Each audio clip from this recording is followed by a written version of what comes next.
Hello, Mama's Fallen Angels. This is Big Robbo, and I am here with Chris Broderick of the band Megadeth. Megadeth, as you know, is out on the road as we speak with Testament and Exodus on the East Coast of the United States right now, continuing in what Megadeth always does, and tour and tour and tour and write a great album and then tour some more. Wanted to start out with that, Chris.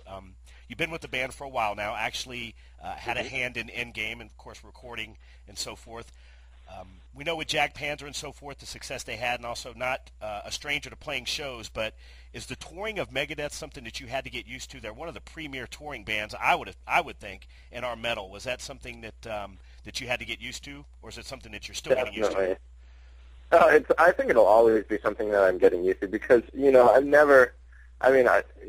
you've seen me, you might not realize it or not, but when I perform, I have a lot of performance nerves and stuff like that, and I'm constantly reading on how to deal with it and things like that. And so I think no matter what, a year from now I'll be more adjusted and better equipped to perform in front of people. But I think definitely with Megadeth specifically, it's definitely made me step up and improve my game because the spotlight is just that much brighter, and it's like the scrutiny is that much greater at this level, I think. So it's definitely made me step up, and it's been quite helpful with my performance. So yeah, with the material that's going on the tour, obviously this is the 20th anniversary of Rust in Peace, and that, of course, is a watershed album for heavy metal. Are you getting more used to playing those songs, Chris, as time goes on? Or is it something that you've been comfortable with for a while now? Definitely. I think, it's one of those things. We had a fair amount of rehearsal time prior to this tour, so I felt pretty comfortable going into the tour. But no matter what, given any length of time that you play something, it acquires much more motor memory and muscle memory, and a much more ease to it, with the time that you get with it. So no matter what, no matter what songs I'm playing, what riffs I'm playing, that would be the case, The more time you have with it, the better you get. There you go.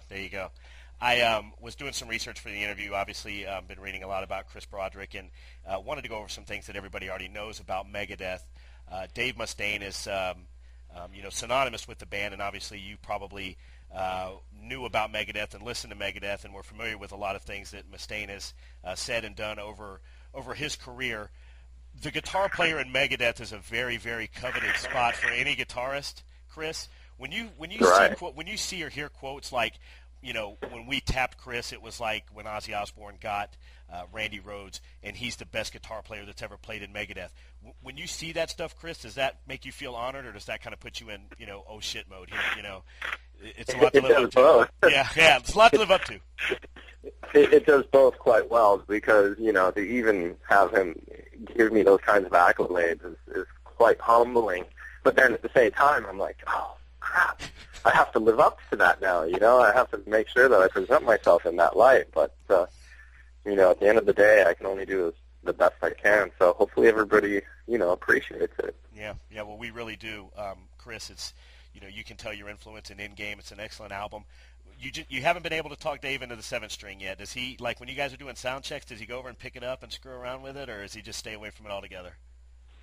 No, I don't. If I had to guess, I would say, he'll probably always stick with 6, but he's definitely not adverse to letting me have my say with the 7th string and play it whenever I want. But as far as it goes right now for the live stuff, for all the Megadeth stuff, he wants me to play a 6, and I think it's probably best because it's got that thrash element to it. That's where the thrash kind of lives, is on the 6th string as opposed to the 7th string, which is more maybe Scandinavian or hardcore or whatever you might see it. Yeah, some of the more free-running power metal stuff that's kind of written towards that, I think, more so too. Exactly. Yeah. So some of the big news for the band, Chris, is obviously David being back with the band, and David has been just as synonymous with Megadeth over the years as Dave Mustaine. Was that something that was hard to get adjusted to, or was that something where he just came in and it was just pick up and go? How did that affect the band when David decided to rejoin and Dave reached out to him? Well, I think, on my part, it all happened so quick because, I was just preparing all of my stuff for Rest in Peace for this particular tour. And basically, it was like I came into rehearse one day, and they're like, "Oh, Ellison's going to be coming in today." I was like, "Whoa, really?" And so he came in, I talked with him real quickly, and we just started jamming. It was so quick, didn't even really have time to think about it. So yeah. We know that, some of the guitar parts for Endgame were things that you had a hand in. I think when I think about Megadeth, I think in other forms of music you can go out and you're writing 2 hit songs maybe, or 2 songs that you want to get on the radio, and then the rest of the stuff is just filler to kind of put an album out there. With Megadeth, obviously, Chris, it's totally different. I mean, it's obviously it's not AOR rock, but it is, kind of album-driven. Megadeth's albums stand on their own. Is that something where the band has a hand in writing? Is it something that you guys are all thinking about on the road?